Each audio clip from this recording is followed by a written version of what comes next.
अस्सलाम वालेकुम दोस्तों, मेरा नाम है मुजाहिद सैफ और प्रॉपर्टी वाला के चैनल में आप सबको खुशामदीद कहते हैं। रिसेंटली हमने डीएचए वैली की प्राइसेस को नीचे आते हुए देखा, जिसके अंदर नॉन बैलेट जो फाइल्स थी उसके अंदर भी काफ़ी हमें रेट नीचे आते हुए देखने को मिला। वेयर एज जो बैलेट सेमी डेवलप प्लॉट थे वो भी नीचे आते हुए हमें देखने को मिली।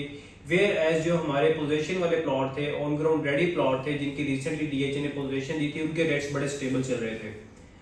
लेकिन वक्त के साथ साथ मार्केट स्लो होती गई। उसकी वजह यह है कि अब हर इन्वेस्टर, हर परचेजर और हर सेलर वो इस चीज़ के इंतज़ार में है कि जी बजट हमारा अनाउंस होगा, उसके ऊपर देखते हैं कि हमें हुकूमत कितना अकोमोडेट करती है, रियल एस्टेट के साथ क्या करती है, उसके बाद हम अपने पैसे का फैसला करेंगे कि हमने इसको कहाँ पे इन्वेस्ट करना है।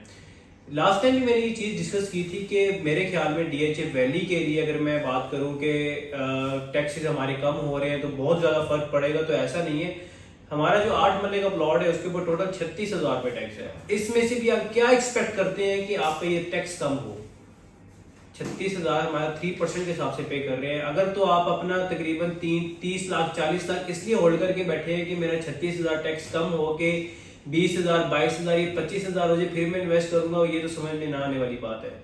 हाँ, हमारा जो रियल एस्टेट के ऊपर टैक्सेस हैं ये बहुत ज़्यादा फर्क पड़ता है। जो हमारी बड़ी प्रॉपर्टीज़ हैं, जो हमारी तकरीबन 10 मिलियन से स्टार्ट होती हैं, हमारे 2 करोड़ 4 करोड़ 5 करोड़ के प्लॉट्स होते हैं, उनके लिए बहुत ज़्यादा मैटर करता है।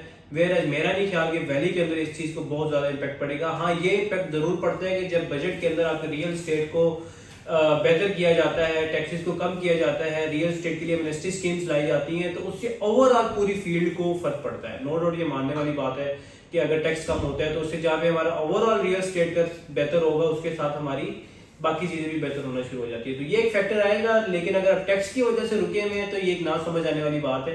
इसके ऊपर अब बिला वजह वेट कर रहे हैं। अब रही बात प्राइसेस की, कि प्राइसेस अब हमारी बेहतर होने जा रही हैं। प्राइसेस क्या इनका सिनेरियो चल रहा है पिछले 2 माह से, जब से ये हम ईद उल फितर के बाद वापस आए हैं, हमें प्राइसेस के अंदर डेली कुछ ना कुछ कमी देखने को मिल रही है।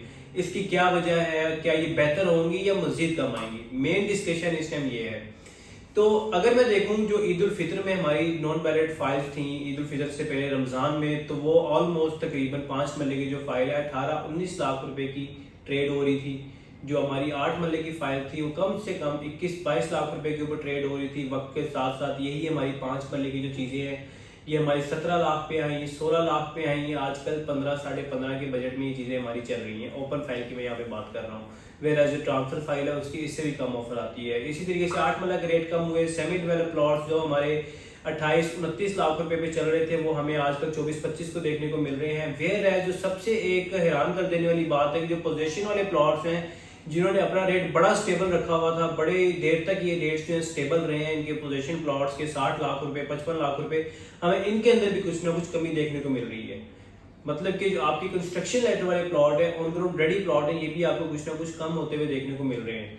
तो अब बात में यहाँ पे ये है कि क्या ये वापस चीजें जाएंगी जहां से स्टार्ट हुई थी, या यहाँ पे रुक जाएंगी या बेहतर होंगी? अब वही पहले वाली बात है जो मैंने आपके साथ डिस्कस की थी कि अगर तो हमारे बजट के अंदर रियल एस्टेट को कुछ फरोग दिया जाता है तो उससे ये कि हमारी ओवरऑल इन्वेस्टर आता है, ओवरऑल लोगों का एक ट्रेंड बनता है कि अब पैसे को कहीं ना कहीं हम इन्वेस्ट कर लें, मार्केट बेहतर होगी तो उसमें हमारी चीजें स्टेबल भी रह सकती हैं और बेहतर भी हो सकती हैं। अगर मजीद रियल एस्टेट को डिप्रेस करने की कोशिश की जाती है, मजीद टैक्सेस किसी किस्म के लगाए जाते हैं, तो उसमें हमें यह है कि ओवरऑल जो हमारी फील्ड है, रियल एस्टेट सेक्टर है, इसके अंदर मंदी देखने को मिलेगी। और इस मंदी के अंदर हर कोई शिकार होता है, चाहे वो डेवलप सोसाइटीज हो या चाहे कोई नॉन डेवलप सोसाइटीज हो या अंडर डेवलप सोसाइटीज हो, वो सारी इसका शिकार होती हैं। तो अभी हमारी चीज़ें बजट के ऊपर बहुत ज़्यादा डिपेंड करती हैं। मैं यहाँ पे मोस्टली क्लाइंट्स का फ़ोन आता है कि मुझे भी अभी वेट कर लूँ, ये 10 दिन और मजीद वेट कर लूँ, बजट अनाउंस होगा उसके बाद हम कोई चीज़ ले लें।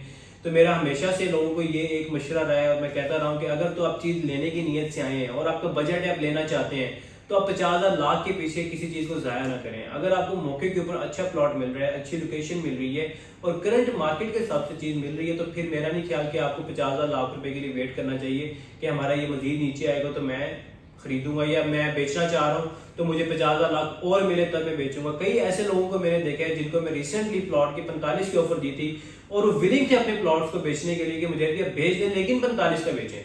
उस टाइम उनको 41-42 की हम ऑफर देते रहे 8 मरला की, लेकिन वो स्टिक थे 45 के ऊपर। और अब वो अगर ये कहें कि हमें भाई 38-39 लाख रुपए मिल जाए तो उनको वो भी नहीं मिल रहा। तो कहने का मतलब यह है कि अगर आप अपनी चीज मार्केट में बेचने के लिए आते हैं तो 50,000 लाख 1.5 लाख के ऊपर इतना ज्यादा बंदे को मेरे ख्याल में वो फंस नहीं जाना चाहिए कि मैंने इतने की बेचने। अगर आपकी नीड है, पहली बात तो मैं मशवरा देता हूँ कि आपको बेचने की जरूरत नहीं है। अगर आपको नीड है तो फिर आप मार्केट के ऊपर एग्जिट ले सकते हैं, बजाय इसके कि कल हमें उससे भी कम प्राइसेस मिल रही हो। और रही बात नॉन बैलेट फाइल्स की कि इनकी कब बैलेटिंग होने जा रही है, तो एज सच अभी तक डीएचए ने कोई डेट अनाउंस नहीं की कि नॉन बैलेट फाइल्स को कब बैलेट किया जाएगा। तो इसके अंदर यह है कि जब हमारी नॉन बैलेट फाइल्स की बैलेटिंग होगी तो जो सेकंड बैलेट के हमारे प्लॉट्स हैं, most effective people of DHA valley जो हैं, उनको भी इंशाल्लाह कंसीडर किया जाएगा। और पोजीशन के बारे में भी इंशाल्लाह हमें उम्मीद है कि बैलेट के अंदर हमें पता चल जाएगा कि डीएचए नेक्स्ट जो पोजीशन है वो कब देने जा रहा है और किस सेक्टर्स में देने जा रहा है। तो वो भी इंशाल्लाह बैलेट के साथ हमें सब कुछ देखने को मिलेगा। बाकी मजीद रेट्स के पॉइंट ऑफ व्यू से, मार्केट के पॉइंट ऑफ व्यू से जो भी अपडेट आएगी आप लोगों तक लाजमी पहुंचाएंगे। उसके लिए जरूरी है आप हमारे चैनल को सब्सक्राइब करें, बेल आइकन को दबाएं ताकि आने वाली वीडियो से आप अगर आ सकें। थैंक यू सो मच, जज़ाकल्लाह, अल्लाह हाफिज़।